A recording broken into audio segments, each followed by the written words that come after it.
What's going on, everybody? Watching GT Sam. I'm Sam, and today we have the newest addition to my garage, this Honda Civic 2007 EX. I know it's not really that great, but it's great for me. Tell you what, that gas mileage though.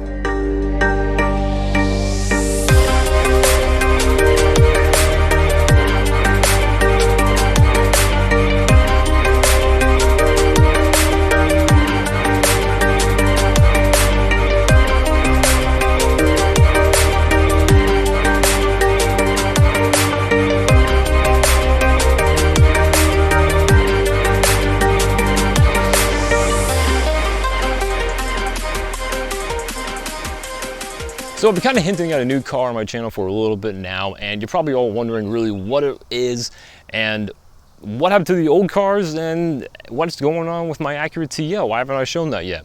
Great questions. Let me start off here by saying this Honda Civic was a fantastic purchase. I did it right as COVID was starting to kind of end a little bit, and I went all the way to West Virginia and bought it, and I got, I think, a great deal on it. I needed it for many reasons, not just for transportation, but just also for cost cutting. Let me tell you what, this thing is saving you so much money in the long haul, even it's only been a few months. Let's go over some of the specs right now. So this is an EX model. It has nice interior. It has the touchscreen navigation. For 2007 was the big deal. It doesn't have leather seats, but that's okay. It has the sunroof, and it has nice alloy wheels, and it came with two sets of them, not just one. We got one for all season, and we got one for winter as well. The gentleman I bought it from was fantastic. He gave me a great deal on it, and I'm so happy, and he's happy as well. And I told him I'd treat the car well, and we came to an agreement on a price that was super reasonable. And I spent a little more than what my budget really wanted to, but I'd say it was a worthy investment. How much I paid for it? I paid $5,500 for it. Yes, $5,500. It has 120,000 miles on it when I bought it. I've been driving it around for a while right now. We're doing all kinds of gigs for photography and filming, and driving back and forth to home about 4.5 hours away. So that's over 200 miles of driving one way. And let me tell you what, the gas mileage, it's there. It is fantastic. It is on point. I went ahead and calculated it out. It's rated to get 30 in city and 40 on the highway. I get 43 sometimes going back home on the highway through mountains, hills, and valleys all over the place. Bad weather, good weather, every day. And so for it to get 43 mpg on regular fuel as well, and it has a 140 horsepower engine and a 4-cylinder, I'm fine with that. I never thought I needed a 4-cylinder engine before in my life, but boy, this gas mileage savings is amazing. I didn't go any older than this because this model right here is super safe. The model before it is like a little questionable. Of course, all the models after that look better and are safer, but this is what I could afford, and I think this is the best bargain for the best price. Also, the guy I bought it from was a genius. He put in fantastic oil, really good oil filters as well, and he even told me he did every other oil change was a transmission fluid change as well. Now pause right there. You're thinking, wait, what'd he just say? Yeah, I was blown away too by this guy. He's like as crazy as I am. He'll change transmission fluid in a Honda, and he used OEM fluid as well. I was mind blown. That was crazy. And so you could tell the shifts are smooth and sharp, and the engine runs great. No problems with it at all. So I was really happy to hear he used Honda/Acura OEM transmission fluid anytime he did a drain and fill. Now that was the key word there, a drain and fill. It wasn't a flush or anything like that. He never did that, and the fluid shows. It looks great. It's still nice and vibrant red. And I haven't changed it in a couple thousand miles. I don't even need to. I'm just gonna let it run. All right. So compared to my Acura TL and the Jag I had that was a salvage, and the Infiniti G37X from 2012 I had, this thing is a little lackluster on the looks department a little bit. It's not the best, it's not the worst thing I've ever seen, but it does what it has to do. So for the exterior, let's start with that. For the most part, it's actually really, really good condition. I showed up to the car, I was blown away. This guy had detailed it so much, kept the garage kept. He drove back and forth to his job in the city once in a while. He had some other cars to choose from, so this was kind of like his backup plan. And I think his kids didn't really want it either, so he decided to sell it. And the exterior has like 1 or 2 scratches. It has some panels that are like kind of pop slightly out a little bit. I checked them, they're not going anywhere. There's no oil leaks, there's no leaks of anything, and the mounts are good, everything's good. This was like a dream. I couldn't believe it.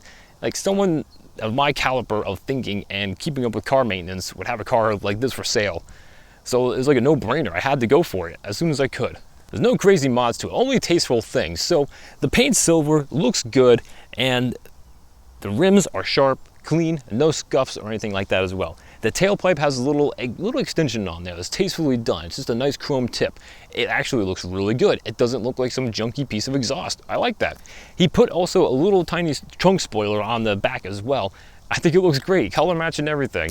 And I had to do that. Adds just enough taste and style to what I actually want and need. It doesn't have any crazy exhaust mods or anything like that, or like a cold air intake, not yet. But it delivers on the power when needed, if I really put my foot down. I've driven plenty of other cars where you don't have to put their foot down and you get power, but this one, it's a 4-cylinder. Let's be honest, it needs a little help there. So let's go for the interior. Like I said, this is a nice cloth interior. It has WeatherTech floor mats already given to me on the front and back, and it's protected interior with Steel Shield. Oh yeah. I think that's the kind of coating they put on the interior and the cloth and stuff like that, and the leather to like make easy cleanup, I think. So that's a plus, I'll take that. And the seats are in immaculate condition, no tears, no wear anywhere at all. And smells good, looks good, no staining, nothing's ripping, nothing's tearing. I'm happy about that. Plastic's all intact, nothing's cracking or breaking or fading either as well. Smells good, I'm happy. It is so spacious up front. Like, I look around, I look at the dash, it's huge. You could have a picnic up there, and you could also plant stuff up on top there in a little compartment. It is massive, I can't believe it. Even for me, I'm about 6'1". I fit in there, I have the seat all the way back, but I fit. And then my passenger's right beside me, good as well. In back, maybe a little bit tighter because you have the seats all the way back, but still really comfortable and really nice. So nothing wrong there. Of course, the navigation and the touchscreen is completely outdated, but it's super fun and just kind of one of those niches you have to have. It just adds a little extra flair into the whole experience. One disappointment I didn't realize actually when I test drove it, because I didn't really realize. I was more focused on the driving experience and the handling and actually the response of the car, was the front speakers and the doors were dead. Yes, they were dead. I didn't even realize it. It just eluded my mind. I heard some music playing from the stereo, but it was all in the back and the front tweeters as well. So, unfortunately, I had to go ahead and replace the front speakers, which wasn't bad. There's a YouTube video coming up for that as well, how to replace your front speakers also. But it did take some time, but now the speakers in the car sound amazing. Let's hit the trunk. Trunk, big, it's big. It holds all my equipment for filming and photography when I go out on location. And if I'm traveling with a ton of stuff and I'm staying away for a couple days, I got all in there too. All right, let's get into more of the technical side of things. Why did I buy this? Okay, we touched on it a little bit, but I need this for gas mileage, safety, and I think it's a long-term worthy investment for reliability. This thing has like 5-star safety ratings. It is phenomenal. We all know that Honda and has great crash safety ratings with that. They last forever. Toyotas and them are top of the line. We know this. And so I just needed to go for it. And also gas mileage, amazing. I've never had a car with such great gas mileage before. Xterra was like 15 on the highway and City was probably like 9. My Jag, didn't even get to test that, probably horrible. My Acura TL, actually pretty darn good for a V6 with premium gas. It was 33, the maximum I ever got, going back and forth from home. That was really good. But on average about 31, but you're paying for premium and it's a V6, so you're eating up gas a lot. My G37X, I think that was okay. It probably had like 28, 29, so it was okay. But then we have this, it's like 43. On like a bad day, it's like 36. I'm like, what? So I've noticed myself a lot lately. I was like, wow, I haven't been to the gas station in a while, and that's exactly it. As we know, this is kind of like an economy car, and for me to be economical about it and save money, I'm kind of leaving it stock as it is. I'm not really changing a lot with the interior except putting those new speakers in. The exterior, I so badly want to put some exhaust tune, like modifications on it, but why? I don't need to. I don't want to go around sounding like a racer either. So I'm just gonna leave it like this. Like a cold air intake or a short ram intake, I'm really not feeling it either. I could just go ahead and pop like a replacement, better performance filter inside the housing already. And I'll get a little more gains and a little more horsepower and maybe slightly some other sound, but that's about it. Engine tune, I might be able to do that, but again, that costs a lot of money. Rims, no, I don't need to. I can probably just paint those if I want to. Tint, that's a possibility. That's cheap enough, and it could be good for summertime. New bulbs, roof racks, or anything like that, I don't really care at this point. I need to focus on just actually saving my money and just put it to bigger and better things. And also save for the dream car as well. Just put in that perspective, it's important. But let's go a little bit deeper into the car and actually go underneath, and let me talk about that a little bit too. It's great, there's no rust.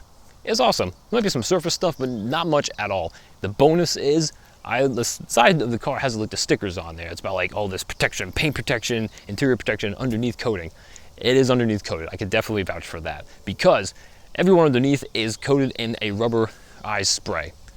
I was like, wow, this thing is actually rust proof in all the major areas. So this thing's rust proof, and then the interior is shielded as well, and the paint's actually supposed to be protected as well. I don't believe that's gonna last forever, but we'll see. Anyways, it's nice to know you have those three options. So this thing was like, I think it came from the dealership. It's like spec'd out galore, except for leather seats. That's okay. Anyways, the big question is you're probably all wondering about, is it a manual or automatic? It's an automatic. I know, I'm sorry. Next car, I promise, will be a manual because it'd be so much more fun in this thing. It's okay right now as an automatic. The shit, but you know, I had to go with what I could at the moment. I needed something else to get me around. Look, my Acura TL, it has 266,000 miles and it keeps going up. And I just don't drive that thing like a grandma or grandpa, okay? I drive that a little bit more exuberant, I could say. So, just in case something would, God forbid, ever break down, I needed this as reliable. But enough of my talking here. Let's get inside this thing, take it for a test drive, and see what it does. All right, there we are, in the Honda Civic. Let's go. So I only got two keys. One for just the standard like valet parking, and then this one with all the buttons and gizmos on it, you know? So here we go, start up. Quick and simple, actually, not bad. And so I gotta go ahead and get my touchscreen navigation here. Boom, okay. Got those nice beeps in there.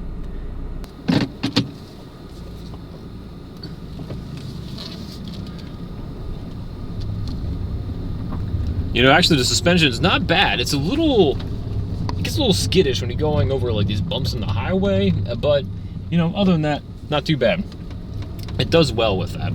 So nothing to complain about too much there. It's actually pretty comfortable and has a little, squish to it. I don't mind it. It's a lot different than my TL. My TL is definitely a little more sharp and aggressive. I definitely feel the bumps a little hard, but it's very stationary. That thing's very stationary. Has just a stance. It's just ready to rock and roll. This thing's a little loppy. It really is. But again, like economy car.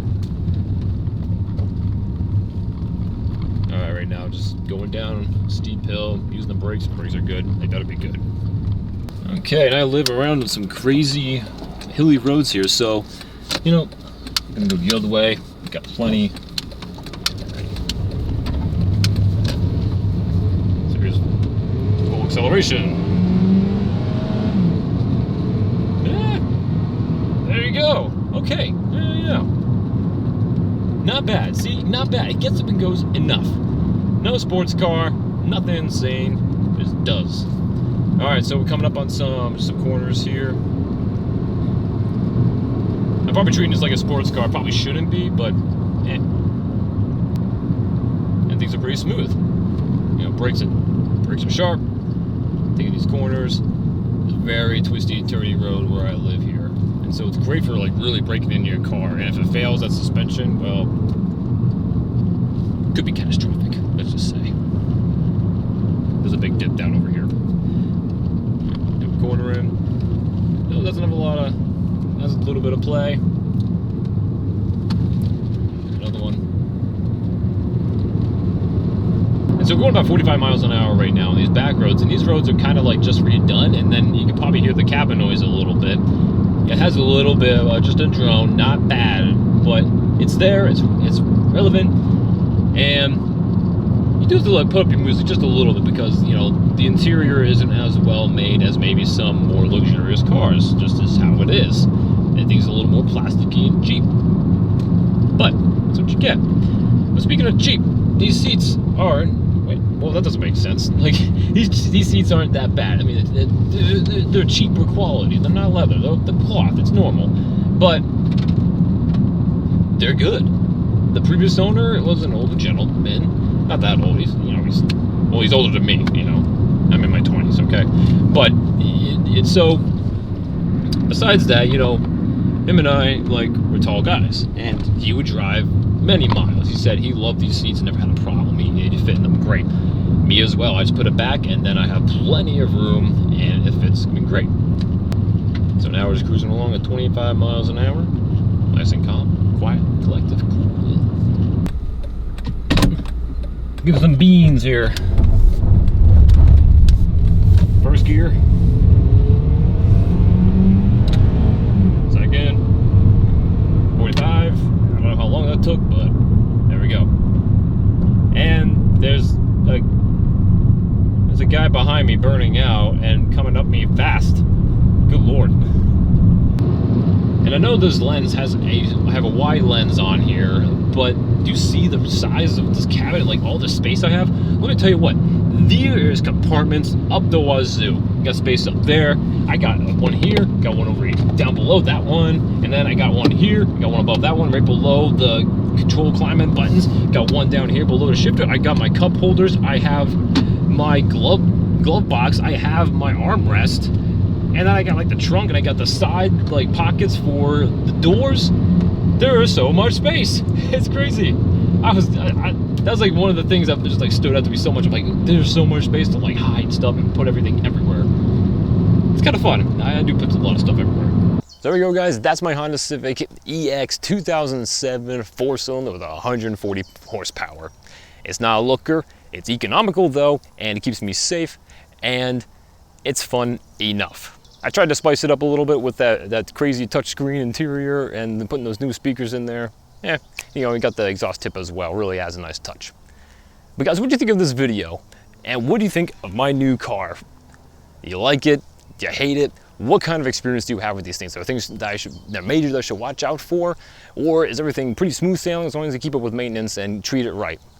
Love to hear your thoughts down below, so make sure you leave those comments. I'll get back to those soon. I love reading them and replying to them as well. But guys, if you like this video, make sure you give it a thumbs up and make sure you subscribe for more videos coming up actually on this for modifications and some fixes that I actually have to do on this Honda Civic. Some are quick and easy that should be done, and there's some that's like more medium to hard, but they're well worth it in the end. So I hope you check those out when they come.